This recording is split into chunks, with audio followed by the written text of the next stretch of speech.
Do you feel that if NASA had political support and enough budget, would it have been theoretically viable to transport humans to Mars immediately following the Apollo program? Wernher von Braun thought this, and shortly after the Apollo 11 mission, he declared that if they had asked him, he could have sent humans to Mars in 1980. Many scientific and engineering issues associated with sending a crew to Mars and returning to Earth remain unanswered 50 years after Apollo. However, this has not stopped and continues to prevent NASA administrators from declaring year after year that we are on our way to Mars and that the grand dream is very close to being realized. Remember? In 1990, they talked of achieving this by 2010. In 2000, they vowed by 2015.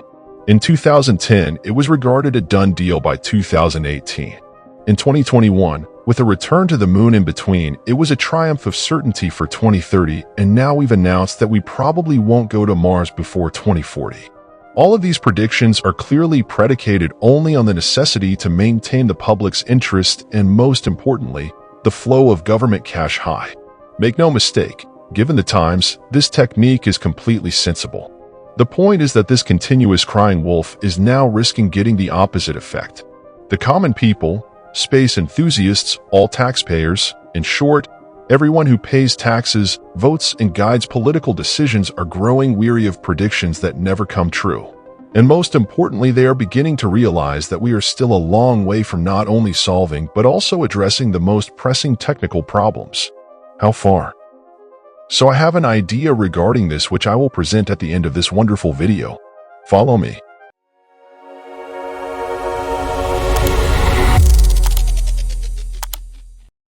There's no need to mince words. Any crewed expedition to Mars will have to address issues such as journey duration, crew radiation protection, water extraction from Martian rocks, crew nourishment, and the construction of dwelling modules and hydroponic greenhouses.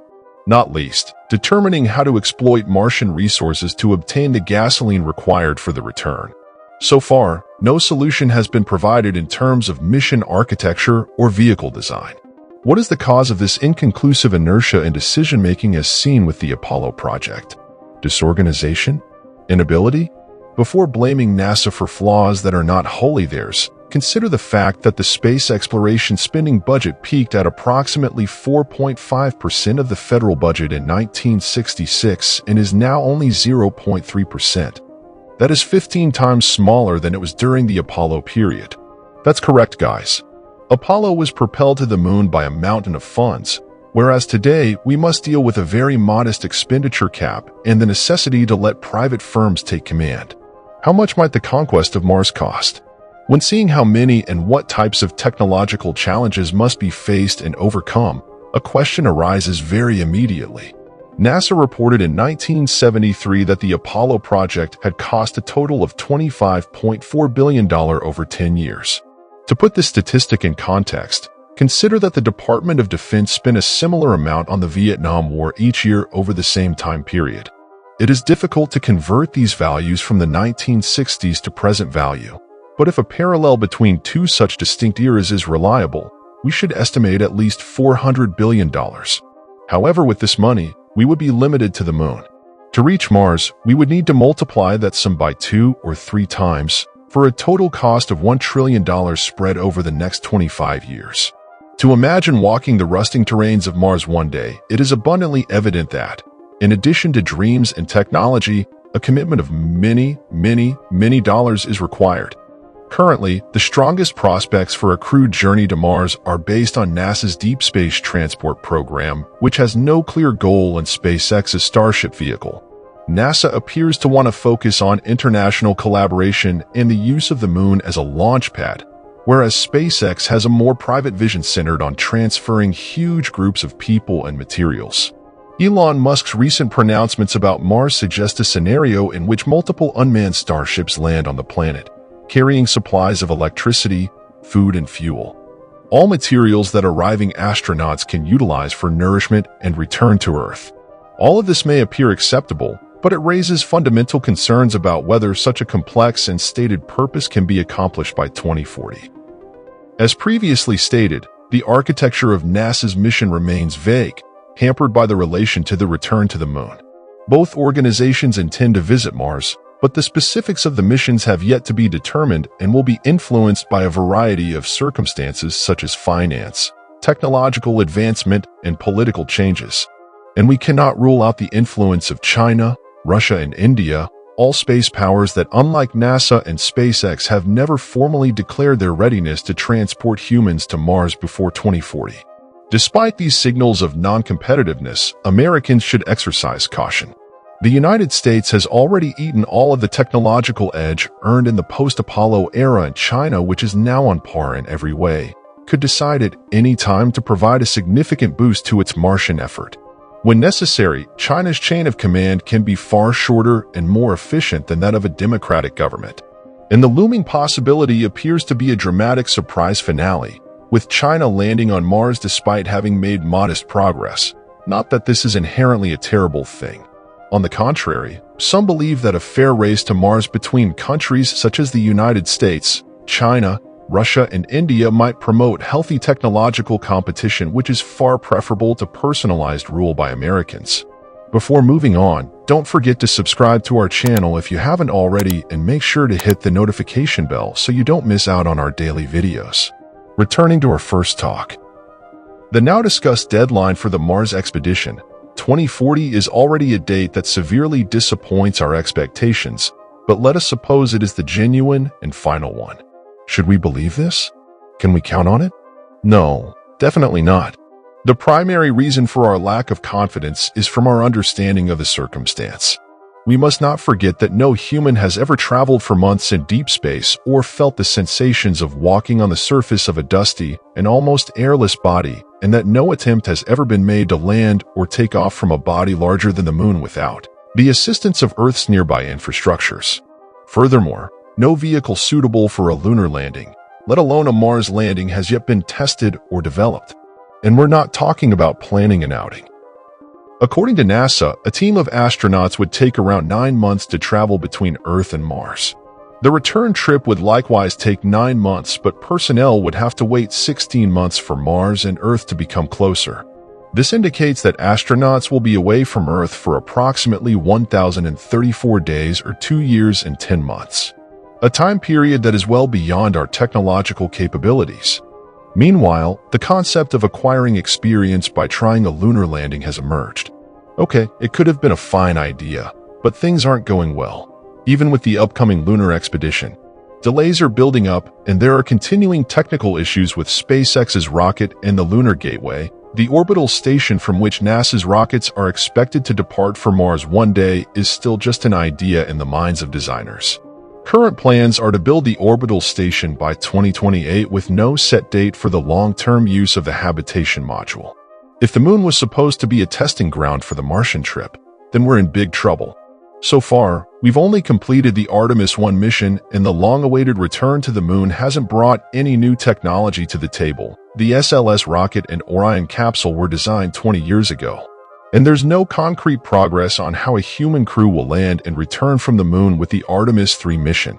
And as NASA concedes, Mars would not exist without the moon. Because without the expertise obtained by human crews in lunar orbit or on the surface, it is impossible to develop a vehicle capable of transporting people to Mars. This greatly puts out, as we will see, the earliest potential dates for a Mars trip. That is, assuming that all new systems function correctly from the outset.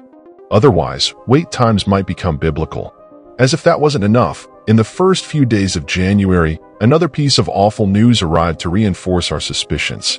NASA said in a terse statement that it had postponed the Artemis lunar program for at least a year.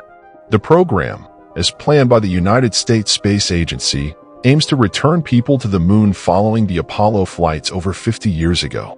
The delay highlights the severe challenges facing Artemis, with implications not only for NASA but also for dozens of private organizations and space agencies around the world who are working on the project, including the European Space Agency. To date, the lunar program, which began 7 years ago after previous initiatives, has completed only one unmanned mission, Artemis 1.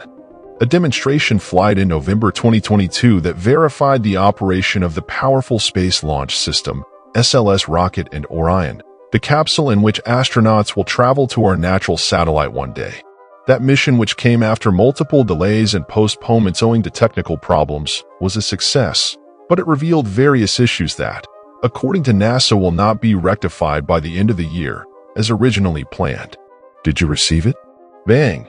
Another blow to the hearts of us Mars fans. Because as NASA concedes, Mars cannot exist without the Moon. Because without the expertise obtained by human crews in lunar orbit or on the surface, it is impossible to develop a vehicle capable of transporting people to Mars. This greatly delays, as we will see, the earliest potential dates for a mission to Mars. Always thinking that all new systems would perform flawlessly from the start, because otherwise, the wait times would be even more biblical. Don't you believe me? Okay, let's attempt some math. The year is 2024, and the situation is this. NASA has yet to establish a detailed roadmap, not only for Mars but also for the Moon. The same is true for SpaceX, which despite a program that involves the preliminary launch of dozens of unmanned starships is still grappling with orbital test launches in which the starships show poor reliability. It is true that only 7 years between Kennedy's iconic statement in 1962 and the Apollo 11 mission.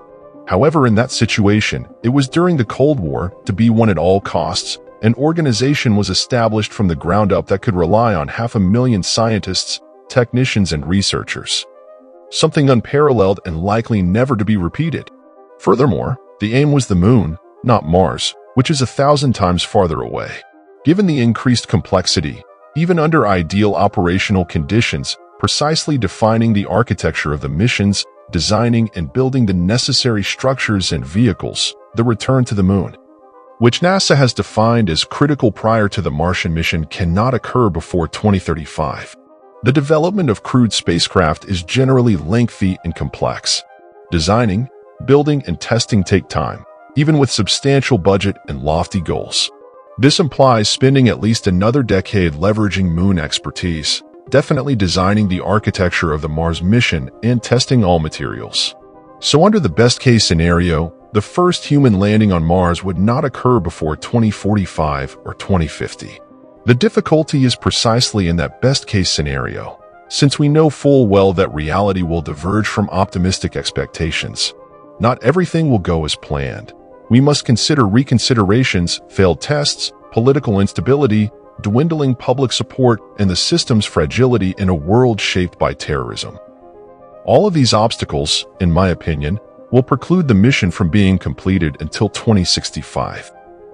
I understand that this is terribly depressing since it means that many of us may never witness humans step foot on Mars. And we will live the rest of our lives with the realization that we followed a mirage that has grown progressively distant and unattainable to us. Isn't this a shame? Let us know what you think in the comments.